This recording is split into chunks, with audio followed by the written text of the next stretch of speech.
Salut à tous, le journal du foot de ce mercredi 26 octobre. Énorme carton pour le Paris Saint-Germain en Ligue des Champions mardi soir. Victoire 7-2 des Parisiens au Parc des Princes contre le Maccabi Haïfa. 7 buts en Coupe d'Europe, record égalé pour le club parisien qui a réussi cet exploit pour la 4e fois de son histoire. La MNM a clairement brillé, doublé pour Messi, doublé pour Kylian Mbappé également. Neymar a également marqué et il est à l'origine d'un but contre son camp d'un joueur du Maccabi. Neymar qui sera suspendu pour le dernier match de groupe. Il a reçu un nouveau carton jaune après une contestation auprès de l'arbitre suite à une faute grossière sur Kylian Mbappé. Le Brésilien qui est suspecté d'avoir pris volontairement ce carton jaune pour être sûr d'être présent en 8e de finale. Ce sont les mauvaises langues bien sûr qui le disent sur les réseaux sociaux. En tout cas, la première place du groupe se jouera lors de la dernière journée entre le Benfica Lisbonne et le Paris Saint-Germain.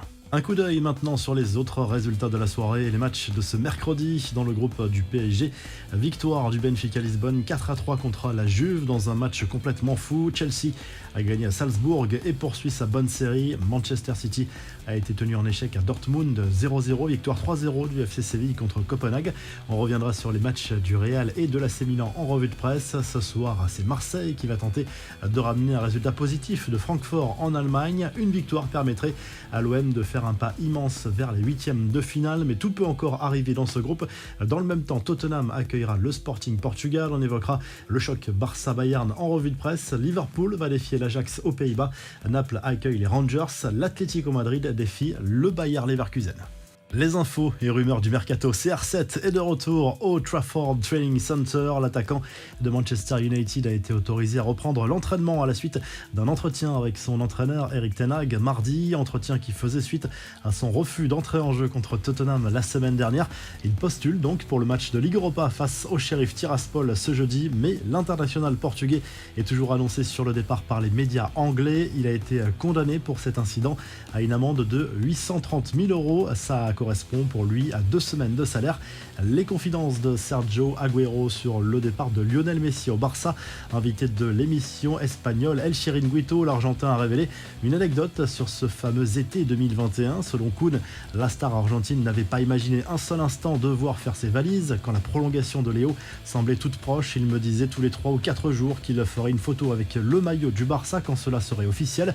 Ce n'était pas de sa faute, Léo n'était pas dans les négociations. La vérité est connue de ceux qui ont discuté cette affaire, a lâché Agüero. La suite, vous la connaissez. Enfin, Villarreal a trouvé son nouvel entraîneur pour remplacer Unai Emery, parti à Aston Villa.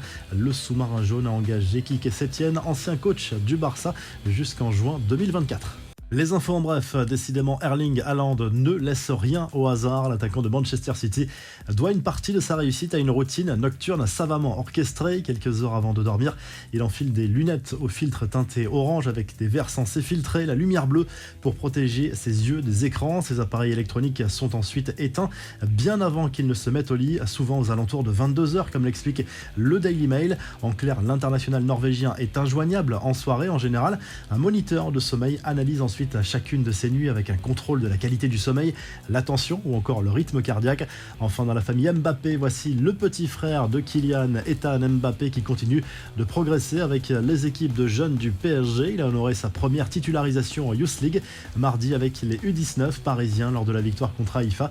Mais le coach de l'équipe, Zoumana Camara, l'assure, il n'y aura aucun traitement de faveur. La revue de presse, le journal L'équipe revient sur le gros carton du PSG en Ligue des Champions contre le Maccabi Haïfa avec la MNM en une pour illustrer le festival des 3 stars du PSG au Parc des Princes. Tout se jouera la semaine prochaine pour la première place dans ce groupe. Le PSG ira défier la Juve à Turin pendant que le Benfica Lisbonne sera en déplacement sur la pelouse du Maccabi Haïfa. En Espagne, le journal AS revient sur la première défaite de la saison du Real Madrid, 3-2 sur le terrain du RB Leipzig. La première place n'est pas encore assurée pour le club merengue qui devra battre pour cela le Celtic Glasgow la semaine prochaine à Bernabeu. A priori, c'est clairement dans les cordes des protégés de Carlo Ancelotti. Du côté de l'Espagne toujours, mais côté catalan, le Mundo Deportivo se penche sur ce gros duel entre le FC Barcelone et le Bayern Munich en Ligue des Champions. Victoire impérative pour les Blaugrana pour conserver un espoir d'aller en 8e de finale, mais il faudra